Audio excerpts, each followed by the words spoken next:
Vande Bharat express Jodhpur और दिल्ली के बीच में प्रारंभ हो और उसकी डिमांड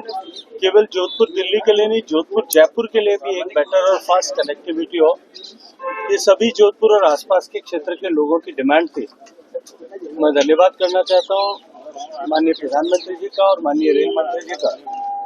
कि उन्होंने मेरे आग्रह को, जोधपुर वासियों की इस पुकार को, आवाज को स्वीकार किया। जोधपुर के सभी जनप्रतिनिधि इस बात की अपेक्षा करते थे कि जोधपुर जयपुर के बीच में ये कनेक्टिविटी बढ़े और जोधपुर दिल्ली के बीच में भी दिन के समय में कोई ऐसी फास्ट ट्रेन हो। मुझे लगता है जिस तरह से रेलवे इंफ्रास्ट्रक्चर को अपग्रेड करने का काम माननीय प्रधानमंत्री जी के नेतृत्व में हो रहा है, जोधपुर अहमदाबाद से पहले जुड़ा था, अब जयपुर और दिल्ली दोनों से भी जुड़ा है और इलेक्ट्रिफिकेशन पूरा होने के बाद में और अधिक गति के साथ में हमारी कनेक्टिविटी इम्प्रूव हो। एयरपोर्ट का भी बिल्डिंग का काम लगभग पूर्णता की ओर अग्रसर है और मुझे पूरा भरोसा है कि इसी साल में हमारा एयरपोर्ट भी नए कलेवर के साथ में, नए टर्मिनल बिल्डिंग के साथ में शुरू हो जाएगा और उसके होने के बाद जोधपुर की एयर कनेक्टिविटी भी इम्प्रूव होगी। न केवल एयर कनेक्टिविटी इम्प्रूव होगी, बाकी नंबर ऑफ फ्लाइट्स जो है दिल्ली के साथ, मुंबई के साथ, अन्य शहरों के साथ वो भी बढ़ेगा। चलिए, जोधपुर के लोग हम सब लोग उनका स्वागत करने के लिए आतुर हैं और निश्चित रूप से हम सब लोगों के लिए गर्व का विषय है, सम्मान का विषय है। माननीय राजनाथ सिंह जी का जोधपुर में आगमन ऑफ सिंदूर के बाद में इस पश्चिमी राजस्थान की धरती पर, इस सीमावर्ती धरती पर आगमन हम सब के लिए एक नई ऊर्जा और एक नया स्पंदन लेकर के आए। सर 130वां संशोधन किया गया, 30 साल संविधान में संशोधन जो किया गया 130 अभी संविधान संशोधन के लिए प्रस्ताव लोकसभा और राज्यसभा में प्रस्तुत किया गया है। आप सबकी जानकारी में है कि इस विषय पर गंभीरता के साथ में चर्चा हो, विस्तार से चर्चा हो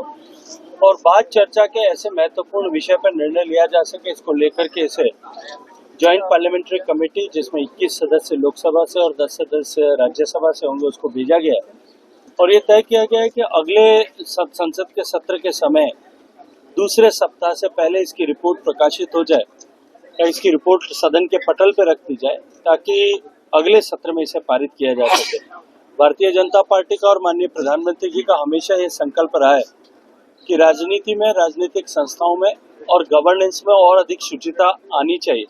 और मैं ये मानता हूँ कि निश्चित रूप से इसके चलते हुए राजनीतिक क्षेत्र में भी शुचिता जो है उसका स्तर और ऊंचा बढ़े। लेकिन विपक्ष तो हमलावर है सर, विपक्ष कह रहा है कि देखिए, जिन लोगों को खतरा है, मुझे लगता है, और जिन लोगों ने ऐसे काम किए हैं उन लोगों को चिंता और भय होना स्वाभाविक है और मुझे लगता है कि आज इस परिपक्व होते हुए लोकतंत्र में वो आवश्यक भी है। दक्षिण बनाम दक्षिण चल रहा है कि मैं न तो इसको ये क्षेत्र के बाद में बांट करके देश को पहले भी कांग्रेस पार्टी ने और बहुत कमजोर किया है। मुझे लगता है इसको क्षेत्रवाद से देखने के बजाय इसको विचार के साथ में देखना चाहिए, व्यक्ति के अनुकूल देखना चाहिए। सीपी राधाकृष्णन साहब जिंदगी भर आइडियोलॉजी के साथ में खड़े रह करके उन्होंने राष्ट्र सेवा का काम किया है और भारतीय जनता पार्टी के समर्थित, एनडीए समर्थित प्रत्याशी होने के नाते उनकी विजयश्री उतनी ही सुनिश्चित है जितनी कल सुबह का सूर्योदय पूरब से होना चाहिए। दिवस के दिन एलिवेटेड रोड का टेंडर जो है फाइनल स्टेज पर टेंडर है, टेंडर प्रकाशित हो चुका है, उसका कुछ करिजेंडम आया था, वो उसके कारण से उसकी डेट एक्सटेंड हुई है। तो लगता है इस महीने में उसकी डेट जो है वो पूरी हो जाएगी। एक बार टेंडर में कंसेशनर तय हो जाए, उसी के साथ में आने वाले समय में जो है इस एलिवेटेड रोड का फाउंडेशन लेन सेरेमनी हो जाएगी। स्वतंत्रता दिवस के दिन एक नाबालिग बच्चे की मृत्यु हो गई थी। पूर्व मुख्यमंत्री अशोक गहलोत भी